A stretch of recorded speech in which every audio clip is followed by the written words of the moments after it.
what I was saying because I think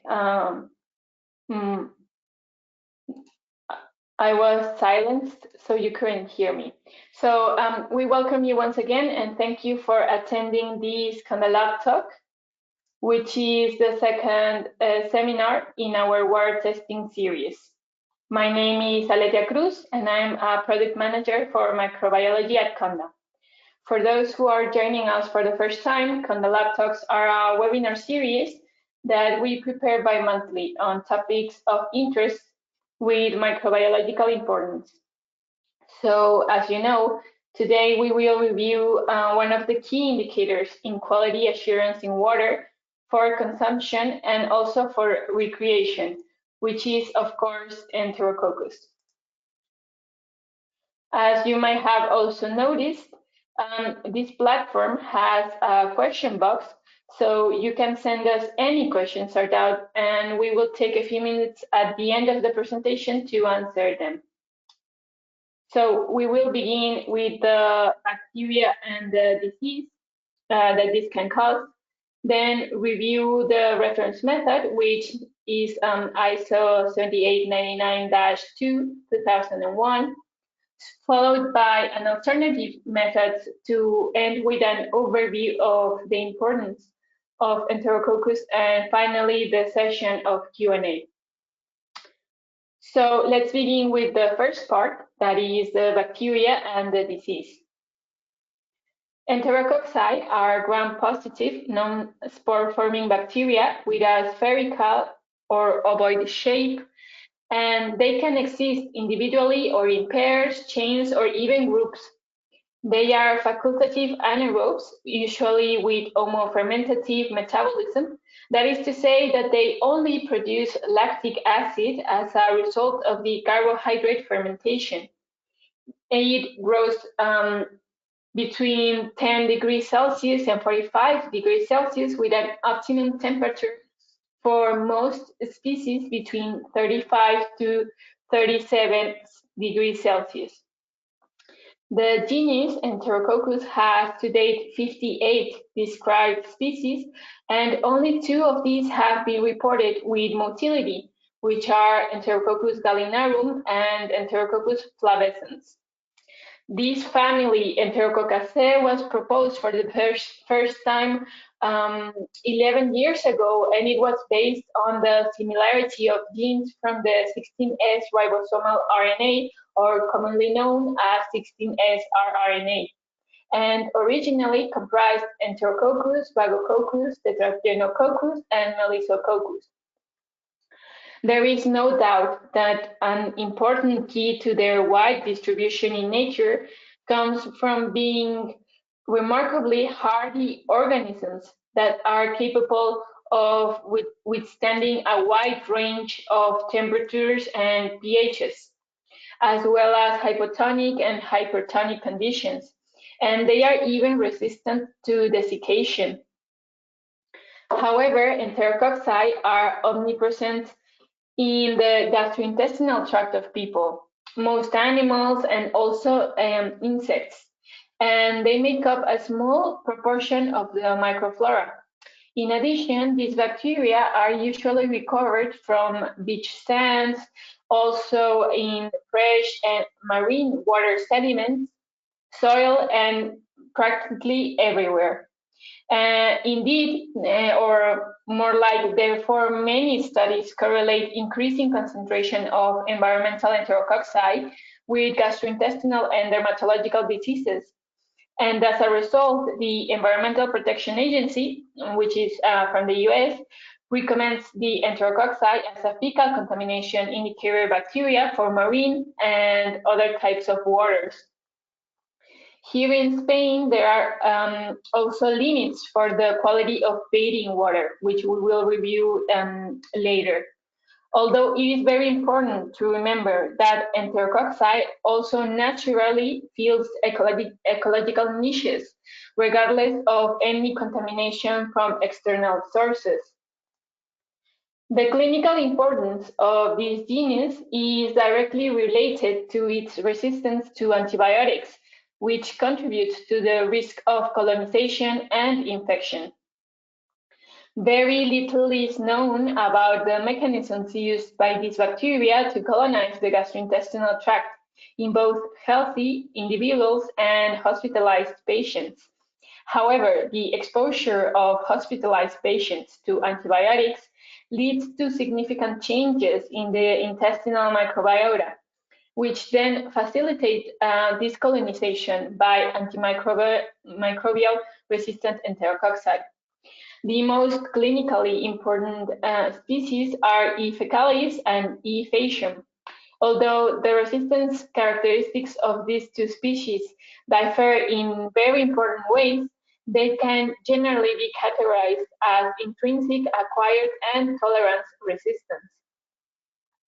The success then of enterococci to settle themselves as agents related to healthcare-associated infections, or HIIs, is partly due to this intrinsic resistance to multiple antimicrobial agents and to their ability to acquire new resistance traits. The most prevalent species in these infections is E. fecalis, and historically, it is also responsible for half of all HIS of Enterococci. However, there is a growing trend for infections caused by E. faecium that are mostly associated with increasing strains resistant to vancomycin, or BRE. Approximately 10% of isolated E. fecalis are resistant to vancomycin, compared to a very high and scary 80% of E. faecium. But both E. fecalis and E. faecium are responsible for 75% of all enterococcal infections. For a bit of context, in the United States, E. faecium has become a leading cause of infection with multi-drug resistant enterococci, according to a report by the National Healthcare Safety Network. Also, approximately 40% of ICUs have reported that infections associated with medical devices, such as ventilators, central lines, catheters, are due to E. faecium resistant to vancomycin and also ampicillin. Here in the European Union, although the rate of infections by antimicrobial resistant enterococci is not as high as in the US, there is a particular concern about the increase in the percentage of isolates from E. faecium resistant to vancomycin, which has increased from 10.5% in 2015, almost to a double in only 4 years. The most common enterococcal infection occurs in the urinary tract and can sometimes lead to bacteremia. These types of infections are more likely to be acquired in hospitals or healthcare settings, thereby promoting this resistant bacteria to antibiotics, which then becomes an endless cycle. Enterococci are also commonly isolated from intra-abdominal, pelvic, and soft tissues, usually from wounds and abscesses.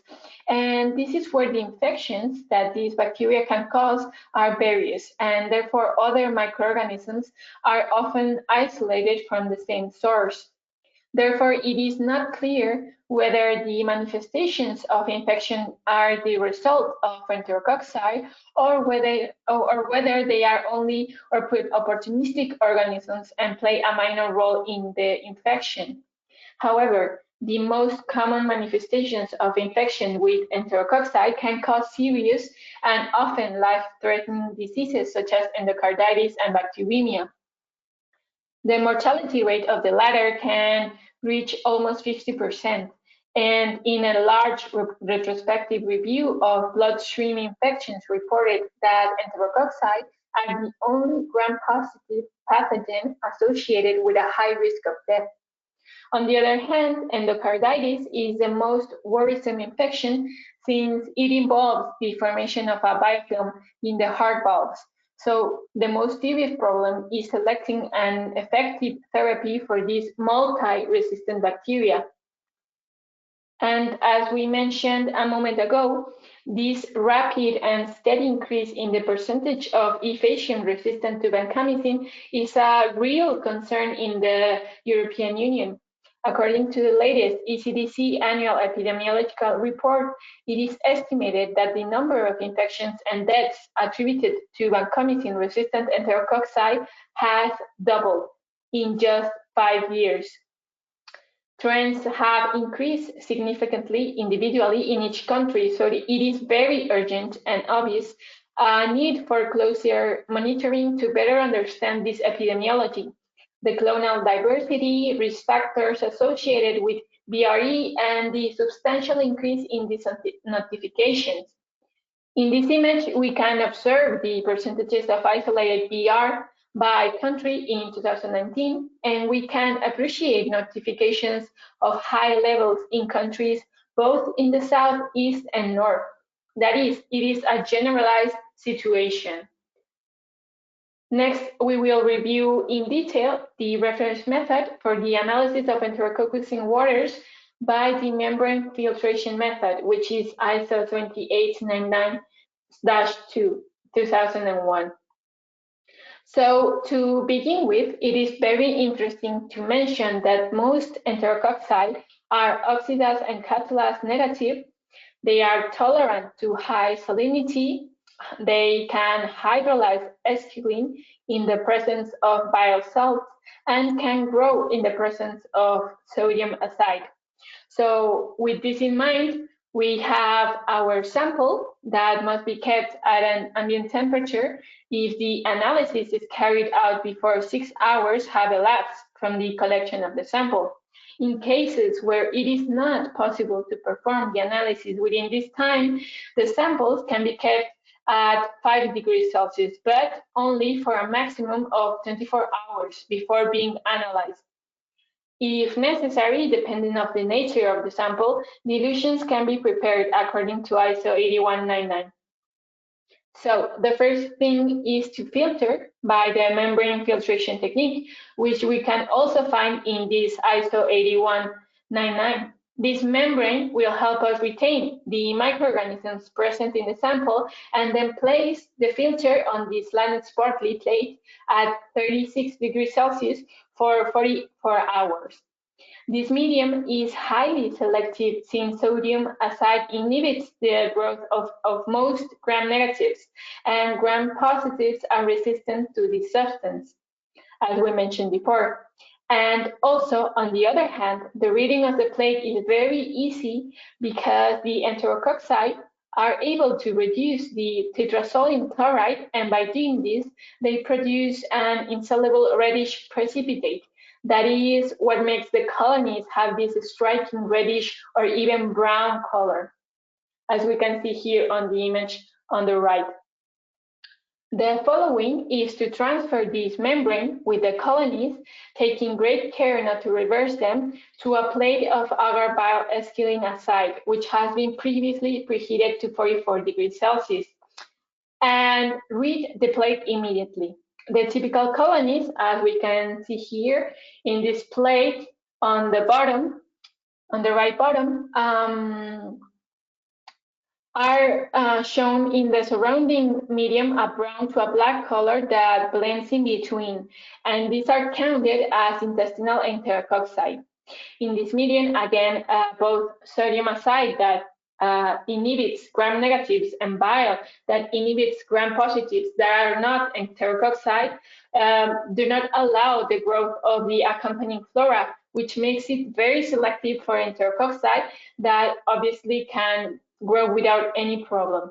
This selectivity is further increased by preheating the plate to 44 degrees Celsius. And by hydrolyzing esculin, the resulting product, that is esculatin, forms a complex with ferric ammonium citrate that gives this dark brown color. So then, both media, slanted sparkly and bile esculin azide, are therefore recommended by the Spanish law and also obviously ISO for the determination of enterococci by membrane filtration method in determining the quality of waters. So quickly, in this image on the left, we see very clearly colonies of E. fecalis on a slanted barley plate, and here in the lower image, a close-up of typical colonies also of E. fecalis in an azide esculin bile plate. where this ability, again, to hydrolyze ethylene is very characteristic of Enterococci. The ISA method is quite simple. Only a couple of media are required, and actually the pretreatment of the sample can be null, depending on its nature. However, we are going to review the alternative methods that can give us a faster response with a presumptive result. So, as we all know, microbiological analysis by conventional methods involve time and work. So more and more alternative methods are required to meet the need of quick and reliable results. This may be due to the requirement of an effective and rapid clinical diagnosis, or even for the release of products with low expiration dates to avoid losses in the industry, such as any type of refrigerated good. Nevertheless, speed is not the only thing that the market demands, but also sensitivity and specificity of the methods, both for detection at low concentrations and to avoid false positives. The available methods range from molecular diagnosis by qPCR, immunological tests, mass spectrometry such as MALDI-TOF, or even new techniques such as the next generation sequencing, which we will be seeing more and more in the future. These offer many advantages, as we know. However, not all laboratories are equipped and prepared to implement these techniques, especially the most advanced. That is because the initial investment is important, both to condition the laboratory and to purchase the equipment and reagents. And equally, it is essential to train the technical team and specialize them in each technique. So with Condachrome, we provide an intermediate solution by having the advantages of the rapid techniques, but that are easily adaptable to any type of laboratory, as no investment in special equipment is required, and the same personnel having expertise in microbiology is prepared to use it without any problem. Condachrome allows you to observe your results once the plate is inoculated in 24 to 48 hours, or even in less than 24 hours, which we will see in just a minute. Being the identification of each microorganisms with the naked eye, thanks to the Condachrome chromogenic substrates, which are very easy to interpret even for inexperienced eyes. In certain media, different microorganisms can be observed on the same plate, saving time in the preparation of multiple media and space in the number of plates. And finally, our Condachrome media have a sensitivity and selectivity greater than the traditional media, thanks to the know-how we have acquired, given our experience of over 60 years as manufacturers, and also because of the enzymatic activities of various microorganisms, being these enzymes responsible for hydrolyzing the compound in the medium to release the camphor, which with the colonies present will present unique and distinguishable colors. So Condachrome has an application in all of industries, such as food, cosmetics, pharma, but focusing on water analysis, chromogenic media have begun to be included in water control on international standards such as ISO.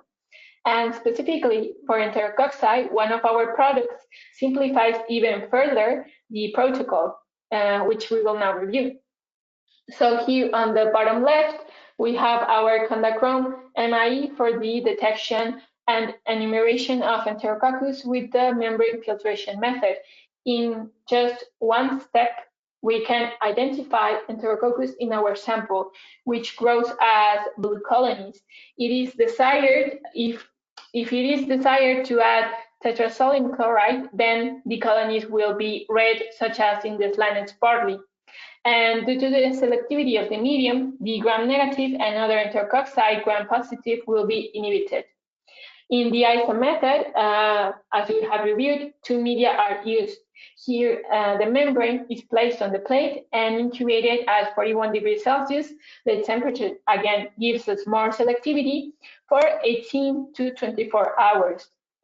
On the other hand, we have our modified MRE Kondachrome, which, as its name implies, it is based on the previous medium, but this one allows us to differentiate between E. fecalis and E. facium. The first one will be E. greenish colonies, while the second will grow deep blue colonies. And in this case, also the plate is inoculated at 41 degrees Celsius for 18 to 24 hours. And given the clinical importance of antibiotic resistant enterococci, Kondachrome has considered this need since this is the great challenge that we will face soon. So the detection of resistant species is fundamental and also key to applying a good treatment strategy, which are usually very difficult. As they are media for use in clinical diagnosis, they have the CE-IDD marking. So for this, we have here on the left our Kondachrome for vancomycin resistant Enterococcus, BRE, highly selective for the detection of these resistant strains, and any other Enterococcus will be, of course, inhibited.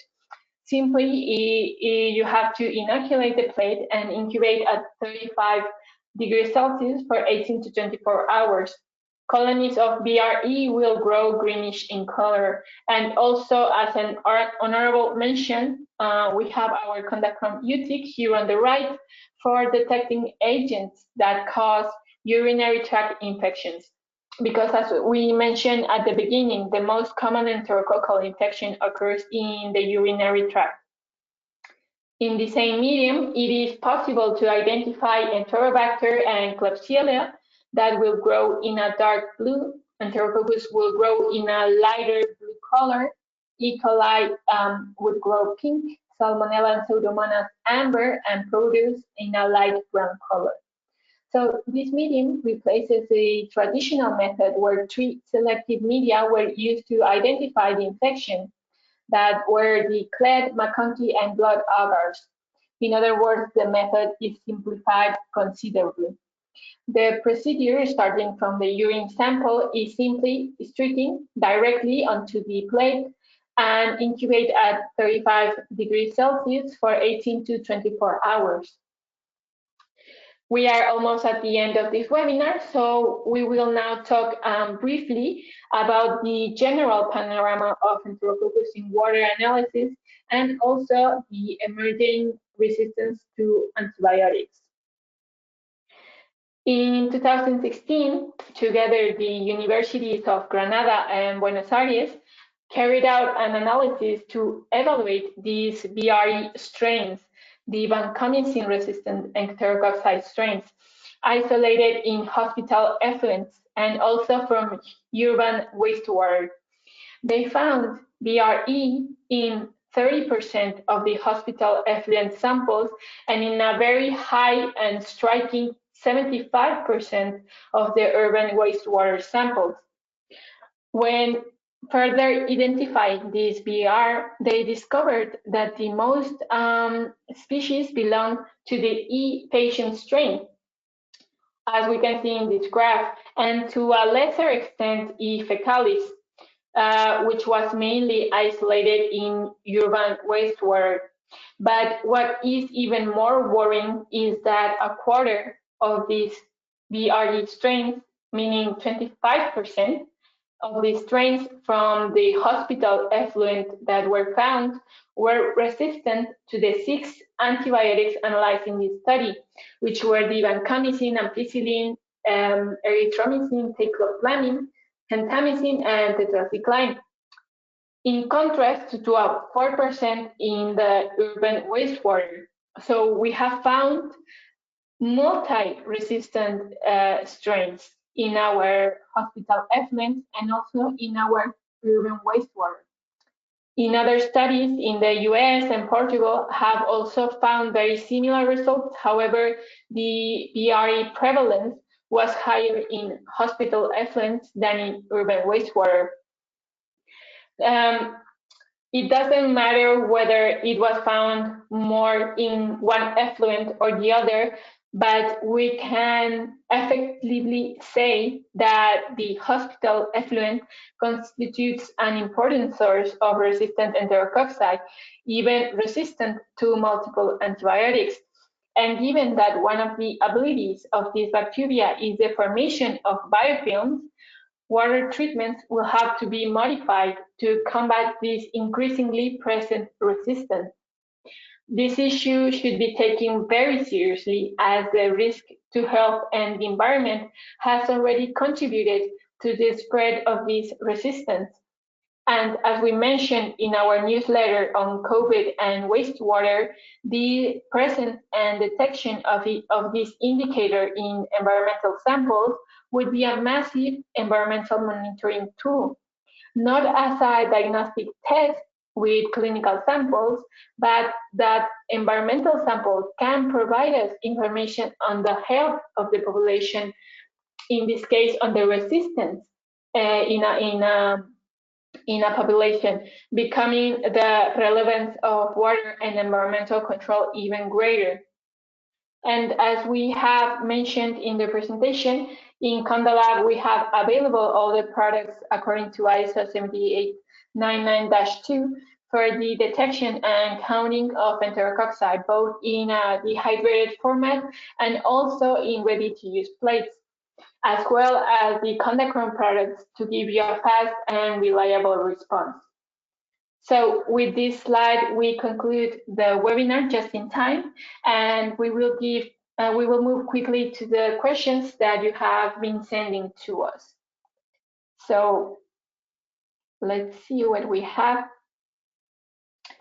We have some questions about the ISO. Okay, so how many grams of sample should be measured? Okay, so in this case, it would be a volume, not a weight. But the ISO 7899 does not mark a specific volume because it depends on the water to be analyzed. However, the ISO 8199 recommends that the volume of the sample or the dilution, whatever be the case, be such that the expected number of colonies to form on the membrane is less than 80, but that the number of colonies of interest or target colonies is greater than 10.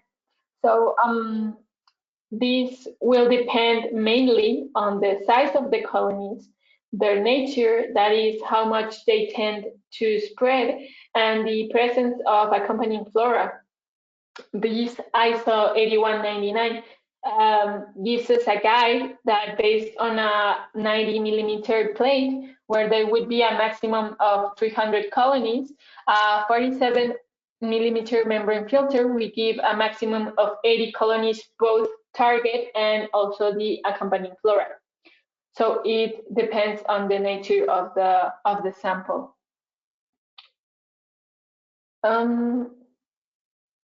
Will we share the content of the presentation? Yes, of course. As you all know, we always send the video with the recording of this webinar, so you can share it or consult it whenever you feel like. So, what value would be considered adequate to release a water sample? Well, this is a bit tricky because this parameter depends on each country and their laws. However, in Spain, it can be differentiated depending on the type of water. So according to the Spanish law, in drinking water, that is, there must be an absence of enterococci in 100 milliliters. I assume it must be very similar in the rest of the world. But on the other hand, as I mentioned early in the presentation, Spain has categories of bathing water to maintain a certain quality parameter, of course.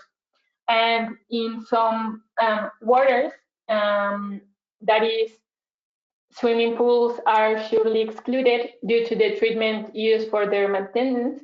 But I mean, like beaches and such, the limit can be less than 200 CFU UFC per 100 milliliters, and in other types of waters, the limit can be higher.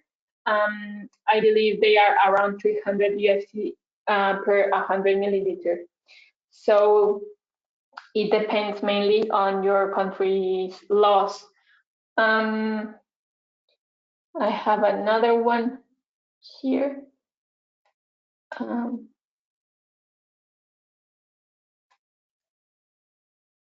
Okay, so is Conacron faster than standard methods?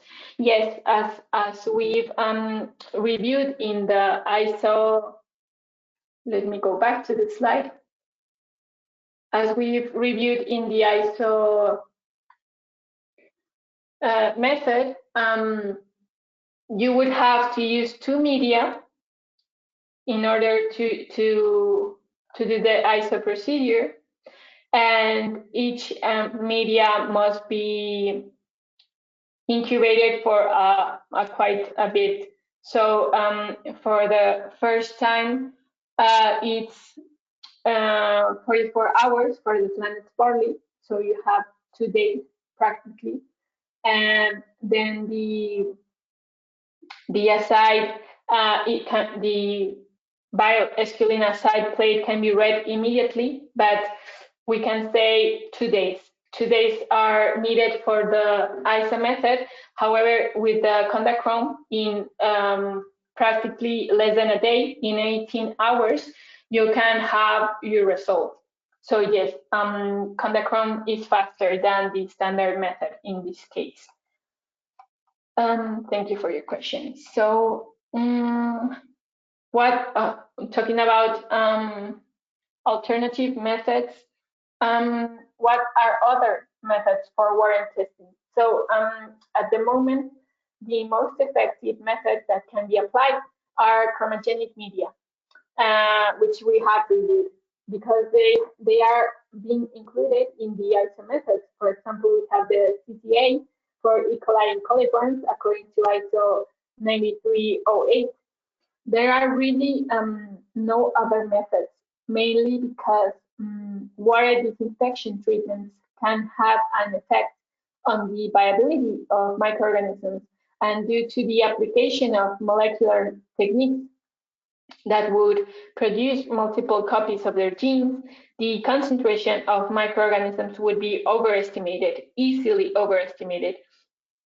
So in other words, the problem is the viable cells, which are the greatest obstacle for these techniques.